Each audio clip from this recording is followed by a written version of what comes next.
My birthday present to myself this year was to take 3 weeks out of my life to invent, design, and construct a board game from scratch because I'm a giant dork. And because it would be a really funny in-joke to like 4 people in the whole world, but those 4 people were going to be at my house in a few weeks for my birthday. And I just thought it would be delicious to surprise them with a new custom board game, so you gotta follow your bliss. And yeah, sometimes my bliss does come in some weird-ass forms. My friends, a fellow Gen Xer, Steven, and his partner Sarah, in a fit of nostalgia, recently dug up a game from his 80s childhood called Hero Quest, which I think is kind of meant to be like D&D light for families, and it's a fun, campy romp through dungeon fighting monsters, but as a game, it's a little poorly thought through, and we kept commenting on how it could be tweaked or improved, and maybe one day we'd think up some new, better rules and scenarios for it, and you know the drill. Most of the time, when you say stuff like that, you give it 2 minutes idle thought, and then you pretty much never think of it again. But just once in a blue moon, you get obsessed and go into full extra making things mode and are not heard from for weeks because you're holed up in your secret craft bat cave actually doing it. That's what happened to me. A lot of that time was spent thinking about how the game would actually work, like what would the rules be and how gameplay should flow, and this is not a video about that, sorry. You can ask me and I will tell you because I think I did design a genuinely fun game, but the short version is I took ideas from a bunch of games I like, mashed them up into a bastard love child, and called it Rogue Hero's Last Quest on Earth.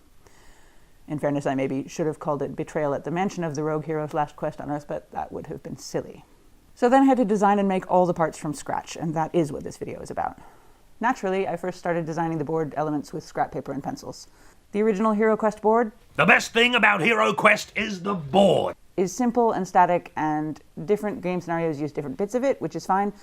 But I prefer a modular board, which you build as you play, so it's different every time, and that makes exploration more of a thing.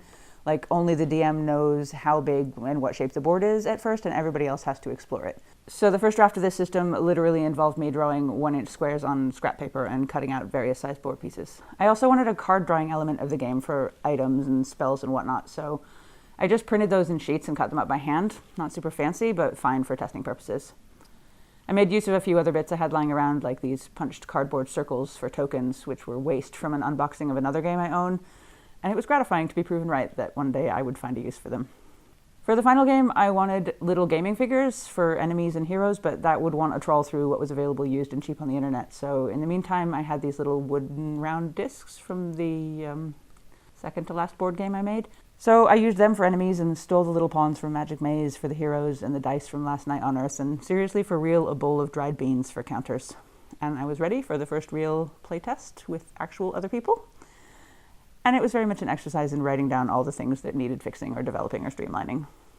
That said, the modular board pieces thing went really well, so I started thinking about how to make the real thing. I did a bit of web searching and found 2minutetabletop.com, which sells fantastic board game artwork for very cheap, so if you're up for doing this, I recommend you take a look at his stuff.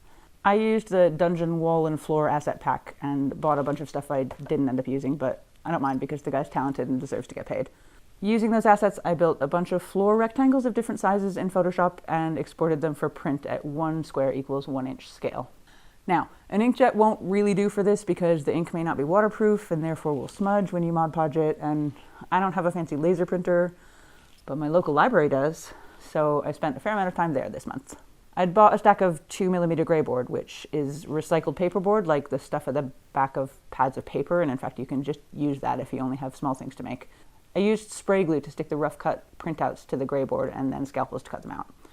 I won't lie, I went through a fair number of scalpel blades. This stuff really blunts them fast, and in later print runs it occurred to me to print them closer together so I could do 1 cut instead of 2. Duh. But the results were fantastic, and once I'd run a Sharpie over them to blacken the edges and Mod Podged the surface for a bit of shine and durability, they looked excitingly legit. I also made a bunch of other board elements like tables, chests, piles of junk, and also doors and extra floor squares for making passages between the rooms, which I glued to cereal box cardboard and cut out and Sharpied the edges.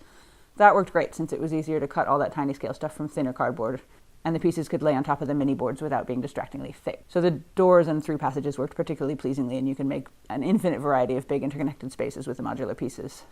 Post-playtesting, I'd made a lot of changes to how the cards worked. I had them in a spreadsheet for a while I dicked about with them, getting them right, adding and removing cards, tweaking them till I was happy with how they functioned, and trying to figure out how to actually make them. I decided you just can't shuffle handmade cards, and there was really no way to get the quality I wanted without paying to have them printed. I picked printerstudio.co.uk to do the printing, kind of without doing any research, and it turned out the actual printing happened in China, which I have complicated feelings about, but I did it anyway. I downloaded their template and designed the cards in Illustrator, fronts and backs, and agonized over getting them right, because once you send off an order, you can't really add new ones. Except that it occurred to me to add a few blank cards to each deck so that I could handwrite any new ideas I had later, which made me a bit less anxious, but it's still pretty nerve-wracking the moment you irretrievably hit go. And indeed, I did think of 2 additional cards within an hour of hitting go. Being from China, they had a very long shipping time, but they turned up on time and looked amazing. One of the game's mechanics is that somebody has to be the DM to create the scenario for other players to cooperatively experience. So, like making the map and placing the searchable areas and enemies and obstacles and so forth. To make that easier, I printed all the board elements at smaller 1 centimeter per square scale and stuck them down to self-adhesive magnet paper, like the stuff fridge magnet poetry is made of. So those tiny cutout bits can be arranged and rearranged on an A4 ferrous rubber sheet during the planning stage, and a finished map used as a reference during play, so the DM can reveal the space bit by bit to the players as they explore. That all worked really well, except that the second layer of the magnet sheet doesn't stick all that well to the first layer, so you have to be a little careful not to brush them off accidentally. But still, I'm slightly overexcited about how cute and fun it is. One thing that came up during playtesting was that the enemies have hit points that diminish as the heroes hit them with weapons, and that's really hard to keep track of, especially when there are lots of enemies at different levels of health. So I wanted some kind of hit point counters and came up with a Turny Wheel design, which was pretty fiddly and time-consuming in development stages, but the results were promising and really fun in a paper mechanics way. I ended up figuring out the proportions for rectangular casings and designing a wheel and the case templates in Illustrator so I could cut out all the bits for assembling the wheelie cases en masse. I used my eyelet press to chomp out the crenellations for the dials, which was faster than using a scalpel. I found some awesome top view characters at ForgottenAdventures.net, some of which they make available for free, but you should tip them like I did. This quality of artwork doesn't make itself. So that was in ping format, which I could stick on top of some of the floor tile pattern in Photoshop and make lots of individual enemy counters. I printed, cut out, and glued all the artwork printouts to the top layer pieces of cereal box cardboard first, and then set up an assembly line style construction flow where I prepared the top layer, added the eyelets, stuck the turny wheel on and trimmed away a bit of the excess cardboard to help them turn smoothly, added the bottom, stamped the eyelet on my eyelet press, giving it a little tap with a hammer to smooth down any pointy bits, and then glued the edges of the paper around the whole thing to hold it together and neaten the edges. Although generally my skill at precision is questionable at best, the templates made sure the parts all fit together as they should with the center holes in the right place, and the eyelet press was set to not squeeze it all together too tight so it wouldn't move, which mostly worked. A few needed a bit of encouragement, but generally they turned out pretty awesome. The hero characters also needed cards to keep track of their stats, but they had a lot more stats than just hit points. I had some early versions for playtesting which needed the player to keep track of various intersecting stats with pencil marks or counter tokens, and it was honestly such a faff that it cut into the fun.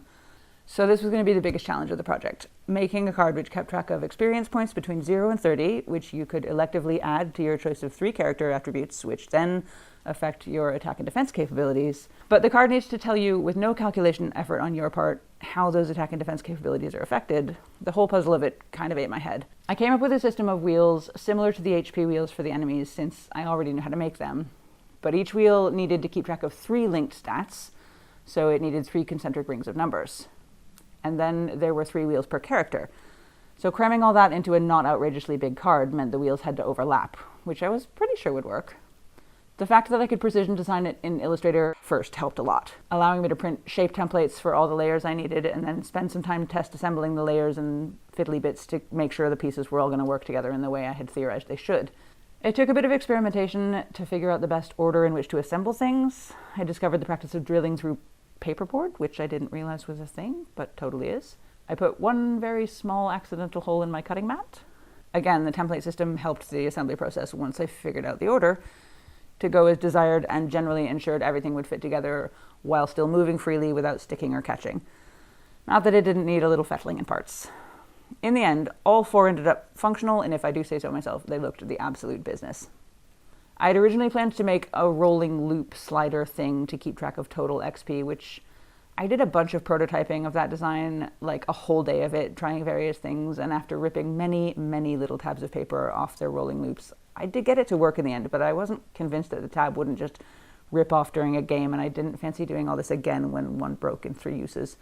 So I changed tack entirely, this happens a lot in product design, and worked on a simpler, if less elegant solution involving a sort of captive slider in a channel, which, even if it did break, was much easier to replace. And that version, happily, was a good, unpretentious design, which only took a few iterations of it being too wobbly or whatever before I got it sliding smoothly, and was really pleased with it. And then was just congratulating myself on my awesome design skills as I realized that I'd somehow screwed up 2 out of the 4 character cards, so the channel on the back was in slightly the wrong place. And the slider didn't reach the bottom of the card. I was running short of time at this point, the reveal party being like the next day, so I fixed it by just making the slider much bigger, so the front would span a bigger distance and the back could be positioned slightly higher or lower as needed. The last bit they needed was individualization, because it's nice to have artwork for your characters for games like this, but it's boring if you only have 4 choices. So I downloaded a bunch of hero characters from ForgottenAdventures.net and stuck them on squares of floor to match the hero card backgrounds, so players can pick from any of 32 identities. I thought about, and I'm still thinking about, ways to Velcro them on or similar, but time was growing short. It was now the actual day of the actual reveal party, and I had not made the box, or the DM's privacy screen, or the dice, or written the game scenario necessary to actually play the game, so I was going to have to start cutting a few corners. Ultimately, I would love to make a bunch of lift-out organizer trays for all the various bits of this game, but time presses. So I just chose a size for the box based on what I could get out of a piece of this gray board, marked and cut the corners, and scored it to the best of my ability to allow it to bend without breaking. It turns out putting a new scalpel blade on and freehand carving a V-shape groove along the line was the best technique. It still split a bit, and I had to tape it back together a bit with paper tape in one place, but it worked okay. Except, of course, because the thickness of the boards and the lack of foresight on my part, I had to move the line of the final fold, and because of that, the box ends were a bit short. And you know what? Fuck it. Just fuck it. They're going to be here in 2 hours. Just glue the little shit together and get on with it.